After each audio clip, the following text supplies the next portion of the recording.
Hello दोस्तों, मैं रामलाल केवट आप सभी का बहुत बहुत स्वागत करता हूं मेरे YouTube चैनल केवट सर का गणित क्लास में। दोस्तों, आज का हमारा टॉपिक है भिन्न का इबारती प्रश्न। भिन्न की इबारती प्रश्न से संबंधित कई वीडियो अपलोड कर चुका हूं और हर वीडियो में अलग अलग तरह के प्रश्न को कैसे हल करते हैं ये बताया हूं।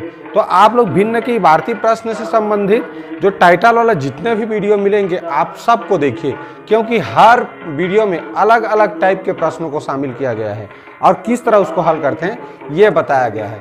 यहाँ पर भी इस वीडियो में ही मैं यहाँ 3 प्रश्न शामिल किया हूँ और तीनों प्रश्न अलग अलग तरह के प्रश्न हैं। तो इन प्रश्नों को कैसे हल करेंगे जब भी हमारे परीक्षा में आएगा, तो ये तरीका यहाँ पर मैं आप लोगों को बताऊंगा। ठीक है, तो कुछ हो सकता है साउंड डिस्टरबेंस हो रहा होगा, पास में नवधा रामायण हो रहा है, वहाँ का लाउड स्पीकर का आवाज़ यहाँ आ रहा है थोड़ा, तो वीडियो पर ध्यान केंद्रित कीजिए, समझ में आ जाएगा। ठीक है, तो चलिए बिना देरी के वीडियो स्टार्ट करते हैं। देखिए, पहला प्रश्न पढ़िए। किसी धन का 1/6 भाग जोड़ने पर 35 हो जाता है। किसी धन का, मान लीजिए कोई धन है इस तरह, ये कोई धन है, किसी धन का 1/6, तो किसी धन का 1/6 प्राप्त करने के लिए क्या करना पड़ता है हमको? उसको 6 बराबर भागों में बांटना पड़ता है, तभी तो 1/6 प्राप्त होगा जी। तो इस तरह देखिए, हमने ये धन था एक, उसको 6 बराबर भागों में बांट दिया। इससे हमें क्या पता चला कि 1/6 कितना बड़ा हिस्सा है। किसी धन को का 1/6 करेंगे तो क्या पता चलेगा कि उसका 1/6 कितना बड़ा रहता है।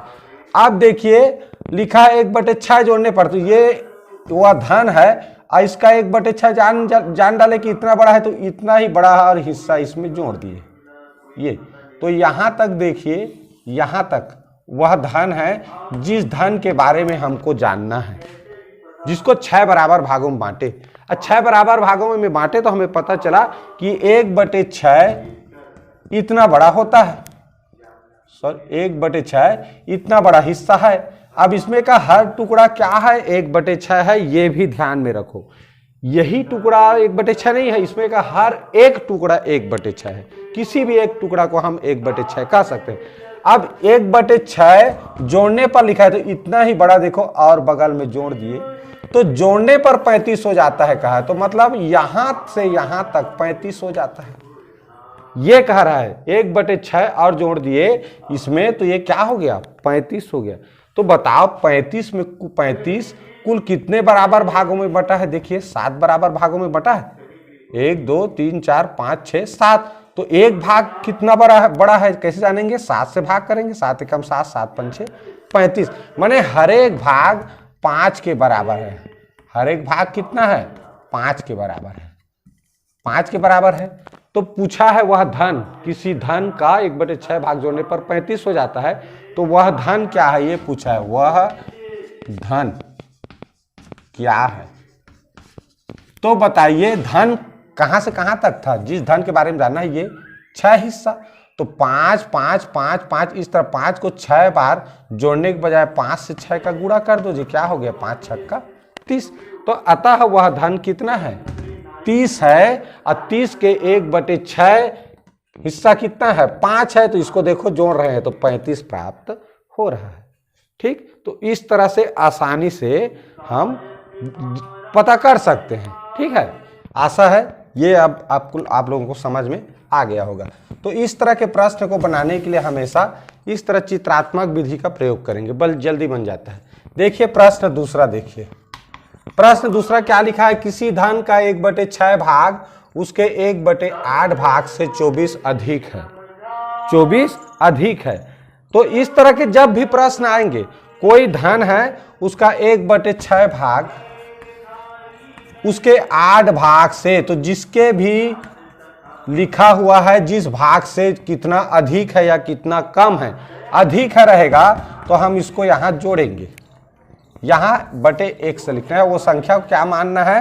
धन को क्या मानना है? सॉरी धन को 1 से मानना है। धन बराबर क्या है? 1 है। 1 विधि से थोड़ा बढ़िया जल्दी बनता है, इसलिए ये वाला विधि बता रहा हूं। देखो वो धन क्या है? 1 है। अब देखो क्या लिखा है? 1/6 भाग, तो 1 के जगह में हमको क्या लिखना है? 1 लिखना है। अगर ये मान लो 2/6 लिखता तो हम 2 1/6 लिखते। ठीक, 3/7 लिखा रहता तो हमको 3x/7 ऐसे 3/7 ऐसे लिखना है, 7 में x को लिखना है ऊपर में। तो इस तरह देखिए 1/6 भाग से उसके 1/8 भाग से 24 अधिक है, तो जिसके भाग से, ये ध्यान देना, जिससे अधिक है लिखा रहेगा उसी में 24 अधिक है लिखा है तो 24 को जोड़ना, कम लिखा रहता तो 24 को यहाँ के बीच में ऋण चिन्ह लगाते। हो गया। अब इसी को हल करना है और x के बारे में जानना है। तो देखिए कभी भी x वाला प्रश्न हल करेंगे तो x वाला एक तरफ कर देते हैं, तो x/6 अब ये इधर आएगा तो ये क्या हो जाएगा, जो धनात्मक है वो ऋणात्मक, यानी जोड़ का संबंध है यहाँ पर, तो ये हो जाएगा ऋण। और उधर क्या बचा देखो 24। अब इसका x/6 में से 1/8 घटाएंगे, लघुत्तम कितना निकलता है, बड़ी संख्या का पहाड़ा लिखते हैं, 8 दूनी 16, 8 तिया 24। देखो 6 के पहाड़ा में 24 आता है, 24 हो जाएगा लघुत्तम। हर समान करने के लिए क्या करेंगे, 4 के साथ गुणा करना पड़ेगा, 24 बनाने के लिए इसको, तो ऊपर भी 4 के साथ गुणा, इसको 3 के साथ गुणा करना पड़ता है 24 बनाने के लिए, तो इसको भी 3 के साथ। देखो क्या होगा, 4x, 4 गुणित x, और यहाँ ऋण, यहाँ ये हो जाएगा 3x। हो गया। 4x में से 3x घटा, क्या बचा, क्या बचेगा, देखो x बचेगा, 1x अब बटे 24। अब बराबर चिन्ह को उस पार देखो क्या है, 24 है पहले से, इसको हम इधर हल कर रहे हैं ना, इस तरफ 24 है ही, तो इस तरह घटाए 1/24 और x का मान जानना है, तो 24 के साथ ये 24 चूंकि भाग में है उधर जाएगा तो क्या होगा, गुणा में होगा, तो 24 का 24 से गुणा करोगे तो इतना प्राप्त होता है 576। करके देख लो कैसे, चलिए देखते हैं। 24 गुणित 24, 4 चौक 16, 4 दूनी 8 1 9, 24 दूनी 48, 6 8 9 17, हासिल 1 576। तो इस तरह यही कहाँ, ये वाला 576 रुपया क्या हो जाएगा, वो धन हो जाएगा। क्या किए उसको ध्यान से देखिए। पहले क्या करेंगे, पहला भिन्न जो लिखा है जिससे अधिक है या कम है, तो जो पहला भिन्न लिखा है उसको बराबर चिन्ह किस पार लिखना है, जिस भिन्न के बाद जिस भाग से लिखा रहेगा उसको दूसरे तरफ लिखेंगे, इस तरफ दाएं तरफ, और से लिखा है उसी के साथ 24 अधिक है लिखा है तो धन करके उसको जोड़ेंगे, अगर यही 24 कम लिखा रहता तो ऋण करके 24 को लिखते। उसके बाद पहले ये मान प्राप्त करना रहता है, 100 को एक तरफ करेंगे, फिर 100 को छोड़ बाकी पक्षांतर करते हैं तो 100 का मान निकल जाता है। वही क्या है, प्रश्न में पूछा गया धन है। चलिए सबसे अंतिम प्रश्न देखते हैं। प्रश्न देखिए लिखा है, एक खंभे का 1/3 भाग कीचड़ में है, 2/5 भाग पानी में है। 1/3 भाग कीचड़ में और 2/5 भाग किसमें है, पानी में है, तथा 10 मीटर पानी के ऊपर है, 10 मीटर पानी के ऊपर है इस तरह। तो खंभे की लंबाई देखो, जब भी इस तरह के प्रश्न, ये सभी के लिए लागू होता है, इबारती प्रश्न में सब एक धन के बारे में पूछता है, माने कि एक के बारे में पूछता है, और इसमें देखिए सभी क्या है, सम भिन्न देता है। क्या देता है, सम भिन्न, मतलब सब को जोड़ेंगे तो एक होता है, इन सब भिन्नों को आप जोड़ दो तो एक होगा। इसका मतलब क्या हुआ कि 1 और ये 1/3 और 2/5 और ये 10 मीटर, ये सब को जोड़े ना तो इसी के बराबर होना चाहिए। तो कैसे में जानेंगे, देखिए इन दोनों को क्या करो, जोड़ दो पहले, तो 1/3 और 2/5, 1/3 और 2/5 इसको जोड़ते हैं तो देखिए हर अभाज्य संख्या है तो लघुत्तम 15 गुणा करने पर, और तिर्यक गुणा 5 एकम 5, 3 दूनी 6, कितना आया 11/15। इसका मतलब हुआ कि पूरा एक अगर बनाएंगे, देखो कोई भी संख्या एक कब बनता है, जब अंश और हर में जैसे 5/5 या 15/15 हो जाए यही, तो हम ये एक के बराबर हो जाता है। तो ये 15/15 बनने के लिए कितना कम है, यहाँ देखो 4 कम है, इसमें 4 और 4 भाग और हो जाता तो ये 15 हो जाता। ठीक है, तो ये दोनों भिन्न को जोड़े तो 11/15 मिला। अब ये 4 भाग कम है तो इसका मतलब वही 4 भाग के बराबर क्या है, ये 10 मीटर है, क्योंकि इतना को जोड़ देने से पूरा हो जाता, पूरा एक हो जाएगा ना। सब मैं अभी बताया कि इस तरह के जब भी प्रश्न आते हैं सबको जोड़ने पर एक मिलता है, एक इकाई बनता है। एक खंभा है तो एक इकाई बनेगा।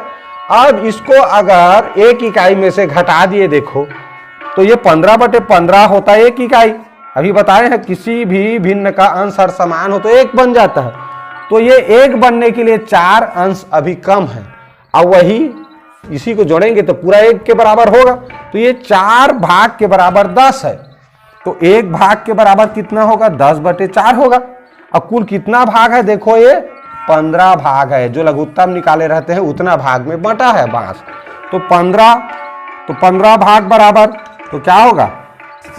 15 भाग बराबर देखो 10/4 और गुणित 15। एक से अधिक का जानने के लिए गुणा करते हैं। देखो एक का जानने के लिए इसका भाग किए, अब 15 भाग का जानना है तो उसका गुणा करेंगे। देखो 2 दूने 2 5 6, अब 15 5 75, नीचे में क्या है 2, इसको हल करेंगे तो क्या मिलेगा?